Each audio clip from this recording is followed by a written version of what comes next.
उद्धार हेब नीलकंठेश्वर मंदिर। स्थानीय नीलकंठेश्वर मंदिर उद्धार निमंते नीलकंठेश्वर सेवा प्रतिष्ठान कमिटी पक्षर मंदिर प्रांगण में एक सांबादिक सम्मेलन अनुष्ठित हो 400 वर्षर सर्वपुरातन नीलकंठेश्वर मंदिर प्रसाद चिन्ह उद्धार करने निमंते आसंता 28/8/2025 अर्थात आसंता काली परिचालना कमिटी पूजक वृंद मंदिर शिल्पी एवं पंडित अशोक कुमार पाढ़ी उपस्थित में ब्रह्मपुर बासिंदा और भक्त मानक नहीं एक आलोचना चक्र करने स्थिर होइछि। आज सांबादिक सम्मेलन में नीलकंठेश्वर मंदिर गर्भगृहर पुनः उद्धार करा नहीं स्थिर होइछि। मंदिर गर्भगृह में मूषा मानक उपद्रव करी गर्भर चारिपाख गत करने द्वारा वर्षा पानी मंदिर गर्भगृह में मूषा मानक उपद्रव मूषा माने मंदिर गर्भर चारिपाखरे गत करने द्वारा वर्षा पानी मंदिर भितर भर्ती हो जाउछि, जहा द्वारा पादुका पानी मंदिर बाहर को आसिबा द्वारा भक्त मानकर पादरे बाजिबा एवं जहा द्वारा पादुका पानी मंदिर बाहर को आसिबा द्वारा भक्त मानकर पादरे बाजिबा द्वारा भक्त माने दुख प्रकाश करुछन्ति। एहाको आखि आगे रखी प्राय 7 कोटी टंका व्यय मंदिर प्रसाद चिन्ह उद्धार करा बोली स्थिर होइछि। एही सांबादिक सम्मेलन में नीलकंठेश्वर मंदिर सभापति कालिकिंकर पात्र, उपसभापति जगदीश पाणिग्राही, संपादक दाशरथी बेहेरा, सह संपादक बी प्रसाद कुमार पात्र, कोषाध्यक्ष वासुदेव रेड्डी, उपदेष्टा राधा गोविंद पाढ़ी, कार्यकारी सभापति विप्रजन दलई, उपदेष्टा पूर्णचंद्र साहू, सुदर्शन सेठी, नीलकंठेश्वर पुरोहित चंद्रशेखर प्रतिनिधि और सत्यनारायण प्रतिनिधि, मुख्य सेवक मुकेश राउल प्रमुख उपस्थित थे। Bureau report headlines Odisha. Shri Nilakantheswar Mahadev कमिटर उपसभापति जगदीश पाणिग्राही कहे आज जो आपण सांबादिक भाई मान जरे जन चाहूचे आमर मंदिर रे लास्ट माने जो 3 मास तले बहुत जोर वर्षा से गर्भगृह पानी पशि जाता जेहेतु यहाँ 400 वर्ष तलर मंदिर बहुत पुरातन मंदिर आपको किसी जीर्णोद्धार कराइनि तेणु ये पानी पशिया पर आम श्री अशोक कुमार पंडित श्री अशोक कुमार पाढ़ी सहित कंटाक्ट कलु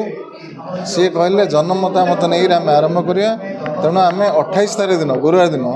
संध्या 4टार आम जनसाधारण निमंत्रण करछु आ गाड़ी माध्यम प्रचार करी बर्तमान ऑटो भी बोलची जनसाधारण निमंत्रण कर आपण निहाती सहयोग कर मीडिया भाई मैंने सहयोग कर जमी लोक अधिक आसी सहयोग कर। धन्यवाद।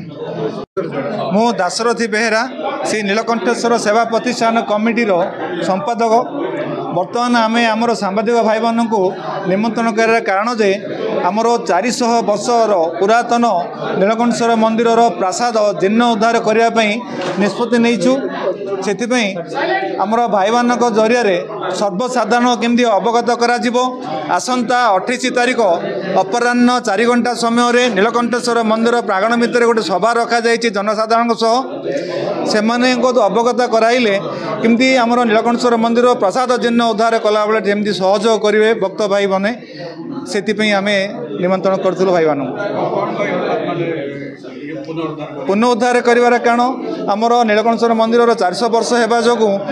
400 वर्ष पूर्व आज पर्यंत कौन से गोटे दिन मत कौन सी आम प्रकार आम किसी कार्य से भितर करना आ गर्भगृह भितर वर्षा हेले जो प्रकार पानी पशि जाऊँगी शक्ति बाहर भक्त पादर पानी सहित सामंजस्य रही जाऊँ से आम निष्पत्ति नेलु मंदिर भितर जो 1.5 फुट पानी पशि जाऊँगी तार केमती नजीब से चिंता कर मैं चंद्रशेखर प्रतिनिधि मंदिर पूरे तो वर्तमान नीलकंठेश्वर मंदिर होती पुरातन मंदिर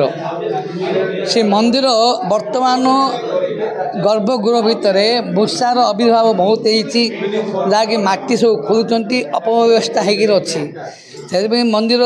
ତରଫରୁ କମିଟି ଭାଇମାନଙ୍କ ଦ୍ୱାରା ଆଉ ମନ୍ଦିର ପୂଜକ ମନ୍ଦିର ପୁରୋହିତ ଗୋଟେ ବସି ନିଷ୍ପତ୍ତି ନେଲୁ